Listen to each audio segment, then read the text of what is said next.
Welcome back. Suryapet జిల్లాలో ACB అధికారులు దాడులు చేపట్టారు. జాన్పహాడ్ గ్రామ పంచాయతీ కార్యదర్శి ఎం వెంకయ్య పైన లంచం తీసుకుంటూ ఏసీబీకి పట్టుబడ్డారు. ఇక ఇందిరమ్మ పథకం కింద మంజూరైన సొమ్ము కోసం లంచం డిమాండ్ చేయడంతో అధికారులు ఆయన్ని రెడ్ హ్యాండెడ్గా పట్టుకున్నారు.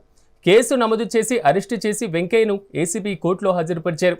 కేసు దర్యాప్తులో ఉందని ఏసీబీ అధికారులు వెల్లడించారు. గోండా ఏసీబీ రేంజ్ ఆఫీస్కు 19th రోజు రామావత్ స్వామి రెసిడెన్స్ ఆఫ్ కొత్త తాండా అనే వ్యక్తి కంప్లైంట్ ఇవ్వడం జరిగింది. కంప్లైంట్ ఏంటంటే వాళ్ళ భార్య పేరు మీద ఇందిరమ్మ ఇల్లు శాంక్షన్ అయ్యింది.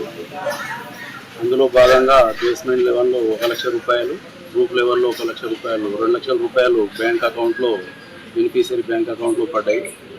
అట్టి విషయము పంచాయత్ సెక్రటరీ ఈ వెంకయ్య గారు తెలుసుకొని వాళ్ళకు ఫోన్ చేయడం జరిగింది. మీ అకౌంట్లో డబ్బులు పడ్డాయి, అందులో 2 లక్షలు పడ్డాయి కాబట్టి 20,000 తీసుకొచ్చి ఇవ్వాలా, 20,000 ఇవ్వకపోతే నెక్స్ట్ అమౌంట్ ఫర్దర్ ప్రొసీడింగ్స్ అన్నీ ఆపేస్తా అని చెప్పేసి చెప్పడం జరిగింది. లాస్ట్కు 15,000 ఇవ్వాలని చెప్పిండు. ఫస్ట్ ఇప్పుడు 10,000, థర్డ్ ఫేజ్ శాంక్షన్ అయినాక 5,000 ఇవ్వాలని చెప్పింది.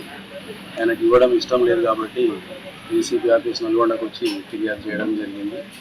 ఫిర్యాదు పైన వెరిఫై చేసి ఈరోజు కేసు రిజిస్టర్ చేసి దర్యాప్తులో భాగంగా ఇక్కడికి రావడం జరిగింది. మేము పంచాయత్ సెక్రటరీ ఈ వెంకయ్య గారిని అదుపులోకి తీసుకొని కేసులో భాగంగా విచారణ చేయడం జరిగింది.